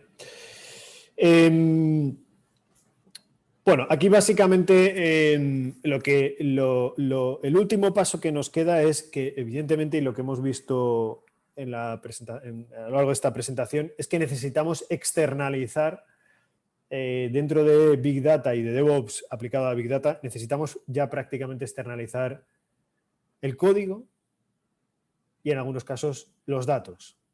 En nuestro caso, muchas veces lo que hacemos es utilizar buckets de Cloud Storage para almacenar hars, para almacenar PySpark, para almacenar configuraciones, buckets de producción, buckets de desarrollo, es decir, organizar en almacenamiento en Object Storage externo, de Cloud Public, en este caso el Google Cloud Storage, para almacenar la parte de aplicación y, en según qué casos, también almacenar datos. ¿De acuerdo? Despliegue con Ansible, como hemos visto hace un momento, gestionar el despliegue de código y esta es otra de las opciones. El desplegar el hecho de que el código termine llegando, por ejemplo, a un clúster de Big Data de Cloudera, pues que eso se haga de forma automática con código, con infraestructura como código o el despliegue como código. La orquestación de toda esta infraestructura, pues al final esto implica en muchos casos quién lanza finalmente los jobs en producción, quién lanza los jobs de Big Data en... Bueno, pues esto trabajamos con USI, con Airflow, en muchos casos con Control M, ¿vale? De PMC. Pues es importante que todas estas herramientas también se integren dentro del ciclo de la gestión de la ejecución de las aplicaciones, tanto para producción como para el entorno de desarrollo como para los entornos de pruebas. Entonces, nuestro orquestador necesita también tener en cuenta que hay después la orquestación de los jobs habituales dentro de una infraestructura de Big Data. ¿De acuerdo? Bueno, y por último, o ahora, ¿no? Esto es otro de los casos de uso, ya para cerrar esta sesión, otro de los casos de uso habituales, ¿no? Dentro del día a día de los proyectos de Big Data. En Big Data, lo bonito es obviamente los Machine Learning, los Deep Learning, los modelos predictivos y demás, pero dentro de Big Data hay muchísima ETL. ETL entendida como, bueno, como lo que es ETL, ¿no? En definitiva, tenemos diferentes orígenes de datos, ya sean en batch o en streaming, que entran por Kafka, por Nifi, por datos que vienen de otras bases de datos. Pero bueno, sea como sea, otro de los principales problemas que nos encontramos es cómo ejecutamos esas pruebas, ¿no? Automatizadas. Esto es lo que llamamos muchas veces los 7 círculos del infierno del data testing, ¿no? En este caso, centrado dentro de Airflow, ¿de acuerdo? Pero, bueno, en definitiva, cómo garantizar que esas ETLs, orquestadas en este ejemplo por Airflow, llegan con la calidad suficiente y ejecutar los tests suficientes, ¿no?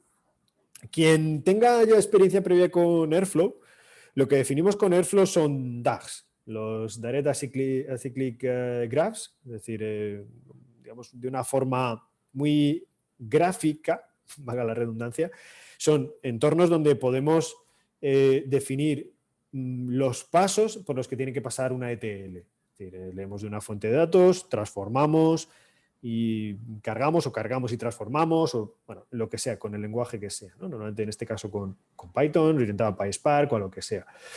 Bueno, el primer caso, en este ejemplo, es validar que obviamente el DAG es un DAG. ¿Vale? Parece una perogrullada, pero es así. Es decir, que lo que estamos subiendo como código es realmente un DAG en sí mismo. Vale. Yo creo que otra de las filosofías importantes dentro de todo esto y que aplicamos habitualmente en Big Data es separar la parte de ingesta de la parte de los despliegues. Es decir, mantener la lógica de manera que toda la parte, el que cada origen de datos tenga su propio repositorio Git. Cada origen de datos tenga su propia ETL. El mantener la lógica lo más aislada posible. O sea, aquí al final leemos de multitud de fuentes de datos en Big Data. Pues lo ideal es que cada origen de datos tenga su propio repositorio Git y cada uno tenga su propio despliegue continuo y cada uno tenga su propia datasets, sus propios conjuntos de pruebas. Entonces aquí intentamos separar lo máximo posible, la ingesta de los despliegues. Por otro lado, testear con datos. Es decir, testear que en base a unos datos de entrada obtengo la salida que espero. Y esto en Big Data es todavía más importante, ¿no? Tenemos ficheros necesarios para esa ingesta, tenemos las columnas que esperamos a la hora de leer de una base de datos, son los datos que hay en las filas válidos, el número de filas que tenemos en una tabla ha incrementado, se ha reducido, solo se incrementa, solo se reduce. Bueno, todo esto son preguntas que tenemos que tratar de resolver a la hora de testear esos datos.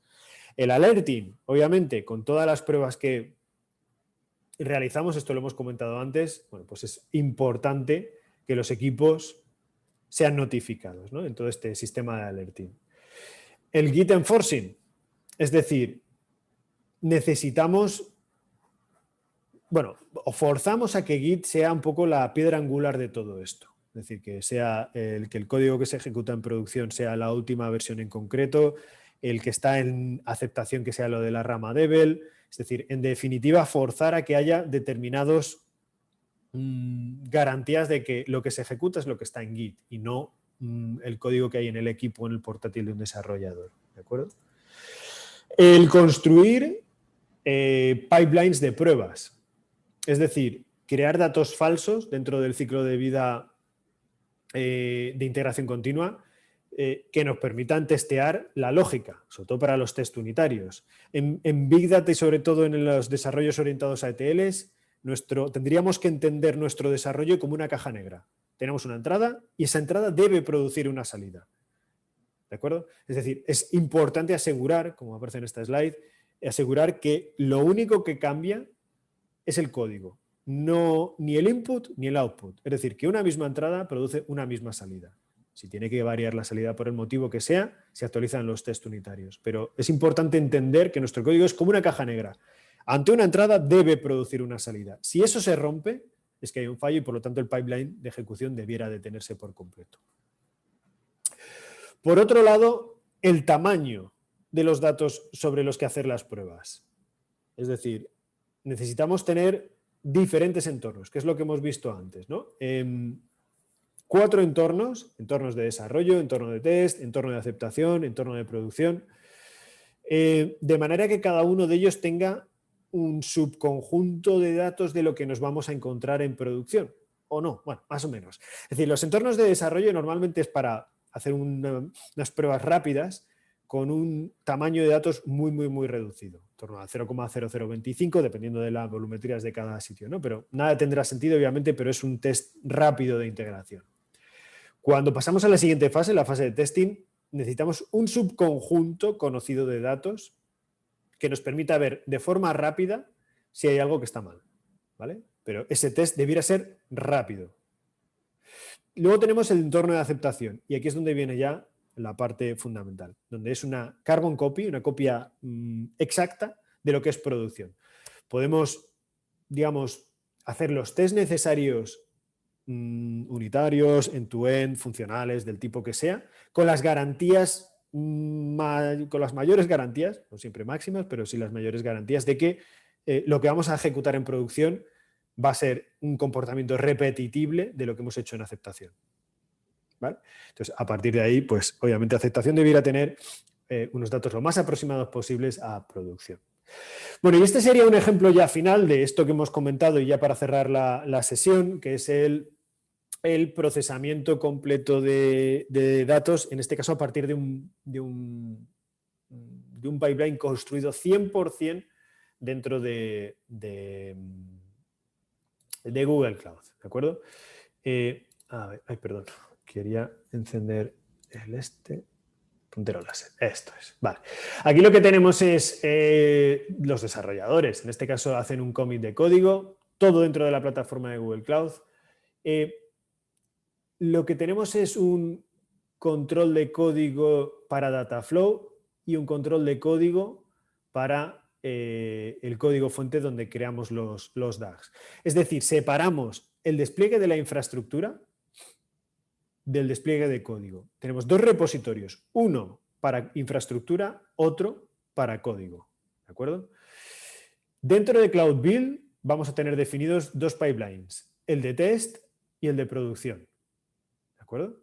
El de test realiza las labores de testing y cuando vamos a producción, que puede ser algo que puede ser una tarea manual, ¿vale? Lógicamente al principio siempre es conveniente comenzar con los despliegues de producción en manual para que esté todo el mundo delante y que no sea algo automático y demás, ¿vale?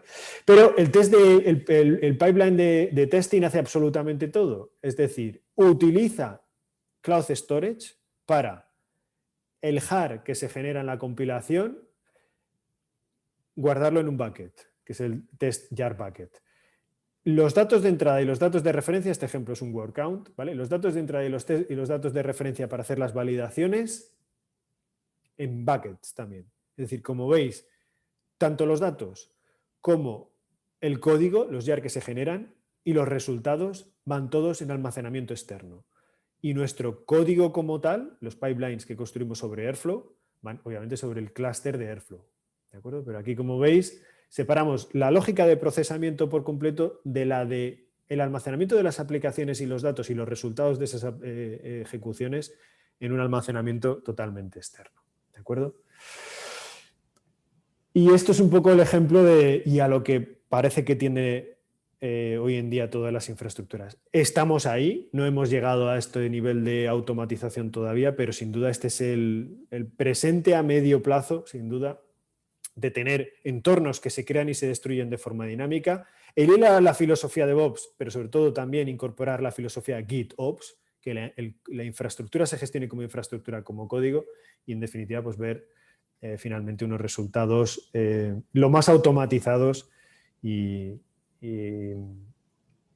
lo más automatizados posibles y con las mayores garantías tanto para los equipos de desarrollo como para los equipos de operaciones. Bueno, y esto es todo en esta sesión. Creo que nos queda por aquí alguna pregunta y respuesta. Vamos a revisar antes de cerrar.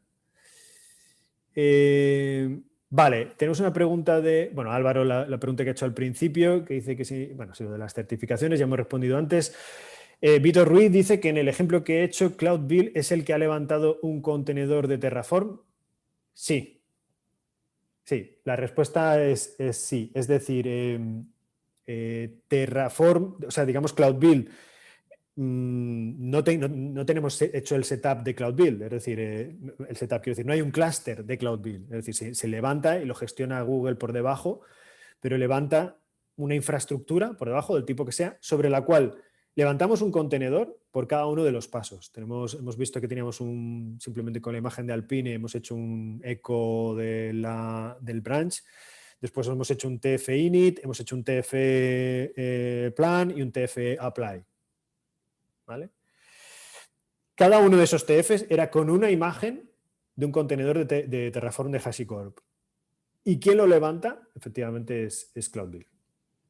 Es decir, lo levanta el propio Cloud Build, no lo levantamos nosotros. Nosotros le decimos, usa esta imagen, tú encárgate de levantar el contenedor dentro de pues, el Kubernetes que sea que esté utilizando Cloud Build por debajo. No tenemos ni idea de cuál es, está gestionado.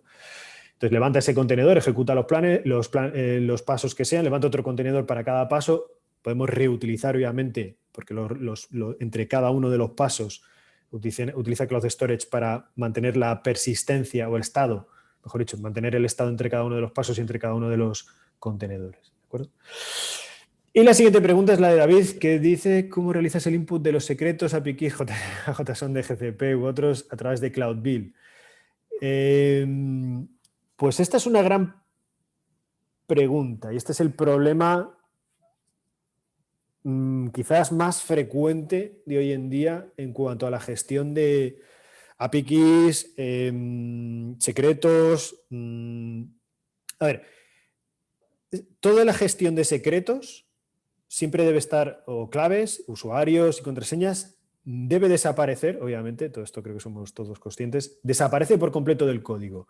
Dentro del código de desarrollador no hay ninguna referencia a contraseñas. Bueno, referencias sí, lo que no hay son contraseñas, guardadas ni en claro, ni en oscuro, ni de ninguna manera. No hay nada más que bueno, pues, o variables de entorno o del tipo que sea, pero nunca una contraseña definida. Ahora bien, ¿cómo hacemos que esa aplicación obtenga a través de la infraestructura como código en GitOps, cómo conseguimos que lea esa contraseña? Pues ahí es donde está el siguiente tema. Si tenemos en cuenta que vamos a crear un repositorio específico para nuestra infraestructura, en la idea de GitOps, claro, en GitOps ahí es donde vamos a decir, oye, pues quiero levantar una imagen, quiero que tenga estas credenciales, los secretos de Kubernetes, los JSON, ¿cómo gestionamos eso? Vale, pues ahí es donde sí tiene que figurar esas contraseñas. Pero claro, vas al siguiente paso. Pero vale, ¿cómo voy a poner esas contraseñas en el lado de la infraestructura y esos secretos? Pues los tenemos que eliminar añadiendo un componente intermedio, ¿vale? Aquí parece que lo que se está estandarizando más habitualmente es el Vault de HashiCorp, por ejemplo, ¿no? El Vault es un componente que externaliza. Esto tiene Google Cloud también su propia gestión de contraseñas. Es decir, delegar en un tercero el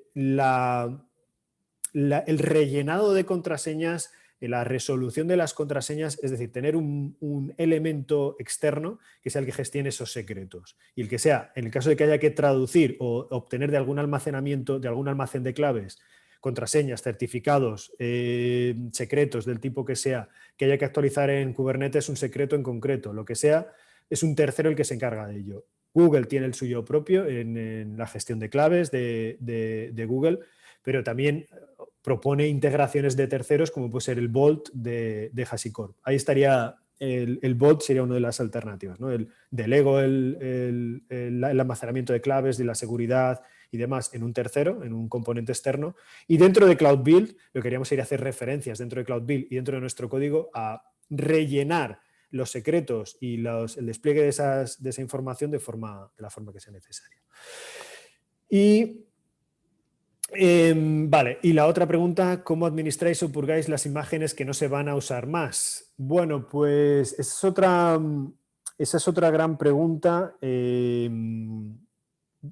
A ver, dentro de las políticas de Cloud Build y dentro de las políticas del Container Registry, sí puedes hacer o definir, establecer una configuración de un ciclo de vida. En el caso de Cloud Storage esto es algo muy cómodo porque todo lo que tenga que ver con jars o con imágenes que no estén dentro de un Container Registry, nosotros el código Big Data que subimos el jar lo terminamos publicando en un bucket. Y es cierto que en Cloud Storage es muy fácil de definir la temperatura de los datos, sean jars, sean datos, ficheros, de manera que puedes ir definiendo, decir, mira, pues cuando pasan 60 días, directamente lo mueves a un almacenamiento más barato y cuando pasan 2 años, bórralo, ¿vale? Se llame como se llame el archivo, se llame como se llame el objeto. Bueno, en cuanto a la purga ya de imágenes, pues es un proceso que puedes definir dentro del propio Container Registry de Google. Pues, lo que pasa es que bueno, es algo bastante digamos, más susceptible, porque bueno, tienes que gestionar evidentemente que las imágenes no estén en uso. Pero como en nuestro caso, dentro de una infraestructura de GKE, tienes una relación directa entre las imágenes que están utilizándose, los contenedores, deployments o los componentes, los pods que están utilizando esas imágenes, sí puedes hacer ese purgado automático de una forma mucho más sencilla dentro del Docker Registry. Y nada más. Recordaros que con esta sesión os llegará una encuesta que os agradeceríamos mucho que respondierais. Es importante siempre para nosotros, sobre todo de cara a saber si os ha resultado interesante, obviamente, y sobre todo qué os puede resultar interesante de cara a futuro, porque bueno, para nosotros esto lo es de forma nativa y creemos que es muy interesante para mucha gente, ¿no? Y lo dicho, muchas gracias a todos por asistir a esta charla. Nos hemos pasado un poquito, bueno, espero que sea resultado interesante y que hayan resultado aclaradas las dudas y sobre todo que genere esa inquietud en quien todavía no tiene esta filosofía de DevOps, de GitOps, que comience en este entorno y sobre todo en entornos Big Data, que es algo extraordinariamente útil, costoso al principio, pero que tiene un retorno enorme en el futuro. Nada más, muchas gracias y nos vemos en la siguiente sesión. Gracias.